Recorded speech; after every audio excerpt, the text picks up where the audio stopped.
अस्सलाम वालेकुम, welcome to our Urdu channel Urdu दर्स अदब। बच्चों, आज की क्लास में हम पढ़ेंगे सबक नंबर 8।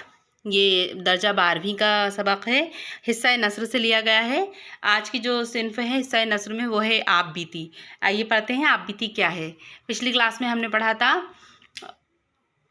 सबक नंबर 7 पढ़ा था पिछली क्लास में हमने, जिसका नाम था रोशनाई।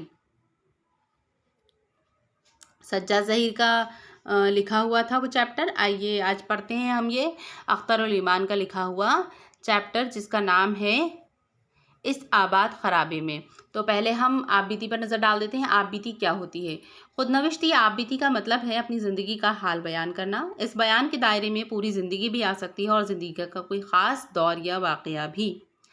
खुदनविश्त क्यों लिखी जाती है, इस सवाल के कई जवाब हो सकते हैं। मसलन ये कि लिखने वाला अपनी यादों को मुरतब और महफूज करना चाहता है, या ये कि लिखने वाला अपने तजुर्बों में पढ़ने वालों को भी शरीक करना चाहता है, या ये कि लिखने वाला अपने कारी को ये बताना चाहता है कि उसने दुनिया और उसके लोगों को किस नज़र से देखा है।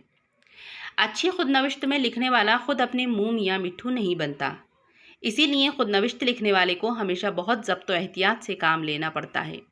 दूसरों के बयान में भी सच्चाई और दयानतदारी का ख्याल रखना ज़रूरी है। उर्दू में खुदनविश्त की रिवायत ज़्यादा पुरानी नहीं है।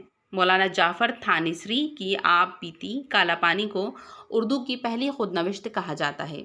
इसकी इशाअत 1923 में हुई, अगरचे इसे इशाअत से पहले लिखा जा चुका था।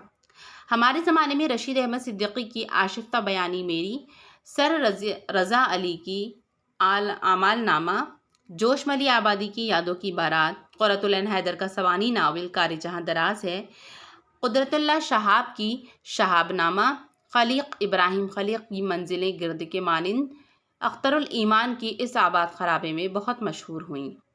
ख़वातीन की आप बीतियों में बेगम हमीदा अख्तर की हमसफ़र, अदा जाफ़री की जो रही सो बेखबर रही, और सईदा बानो अहमद की डगर से हटकर बहुत दिलचस्प और मकबूल आप बीतियाँ हैं।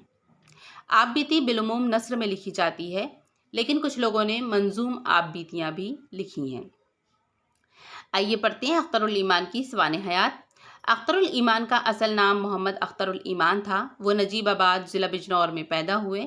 उनके वालिद मस्जिद में इमामत करते थे। अख्तरुल ईमान की इब्तदाई तालीम मुख्तलिफ गाँव और कस्बों के मदरसों और स्कूलों में हुई। उन्होंने मैट्रिक फ़तेहपुरी मुस्लिम हाई स्कूल दिल्ली से पास किया। BA एंग्लो अरबिक कॉलेज यानी मौजूदा ज़ाकिर हुसैन कॉलेज से किया।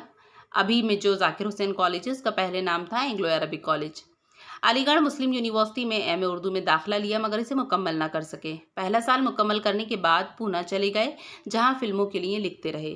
कुछ दिनों बाद मुंबई गए और पूरी ज़िंदगी वहीं गुजारी। मुंबई के अपने 50 साल क़याम के दौरान उन्होंने बहुत सी फिल्मों के मंजरनामे लिखे और मुकालमे लिखे।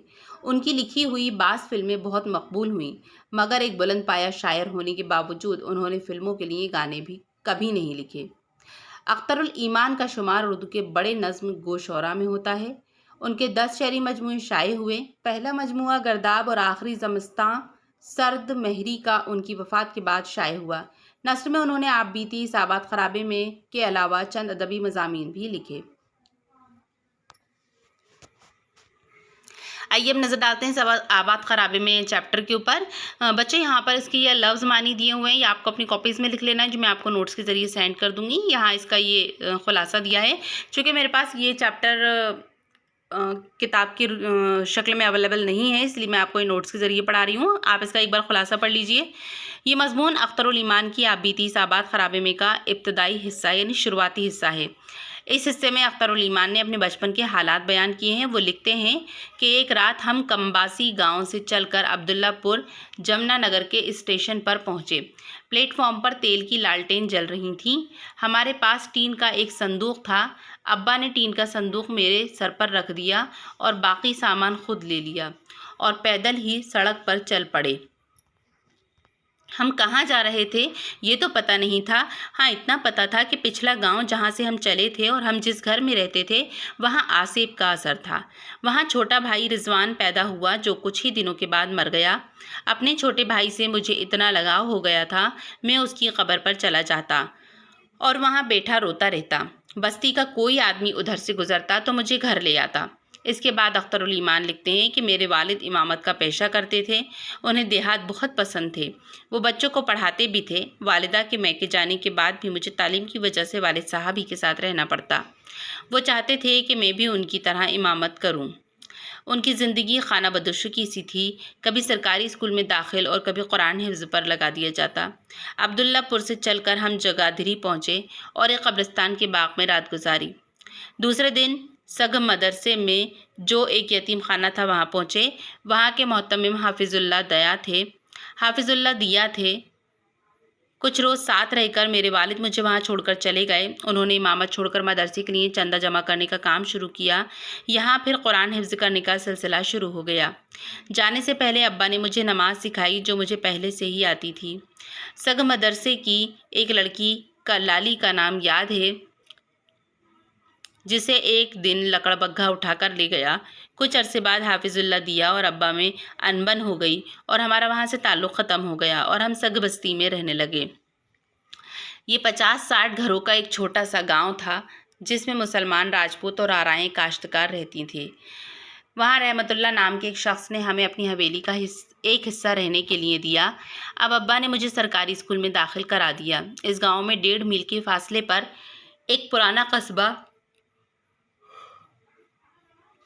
بوڑیا تھا۔ وہاں ایک مڈل اسکول تھا۔ میں وہاں پڑھنے جانے لگا۔ قریب ہی ایک محل تھا۔ بعد میں معلوم ہوا کہ وہ بیربل کا محل تھا۔ یہ قصبہ بہت قدیم ہے۔ ابھی چند سال پہلے وہاں کھدائی کے بعد 2-3 صدی قبل مسیح کی تہذیب کے آثار ملے۔ سگھ بستی میں پیدل بوڑیا جاتا تھا۔ چلچلاتی دھوپ اور یکبستہ سردیوں میں جب اس ندی کے ریت پر سے ننگے پاؤں چلتے ہوئے پیروں کے ساتھ گزرتا تو تلوؤں کو دھوپ اتنا نہیں جلاتی تھی جتنا سردی جلاتی تھی۔ آنکھوں سے آنسو نکل آتے۔ مجھے اکثر ایسا احساس ہوتا کہ جیسے اس بستی میں کئی جنم گزارے تھے، کتنا اتار چڑھاؤ دیکھا اور بھگتا، جیسے ہفت خواہ طے کیا ہو۔ نفس مضمون ہے یہ سبق اخترالایمان کی 55 کی یادوں پر مشتمل ہے کہ انہوں نے بچپن کتنا تکلیف دہ گزارا۔ بچے یہاں پر یہ اقتباس دیا گیا ہے، اس کو آپ کو اپنی کاپی میں لکھنا ہے۔ یہ میں آپ کو نوٹس کے ذریعے سینڈ کر دوں گی۔ اس میں مشقی سوال جواب بھی دیے گئے ہیں۔ یہ سبھی میں آپ کو PDF کے تھرو سینڈ کر دوں گی، ٹھیک ہے۔ یہاں پر آپ کا حصہ نثر کا فرسٹ ٹرم کمپلیٹ ہوتا ہے۔ اب مجھ کو اجازت دیجیے، آداب۔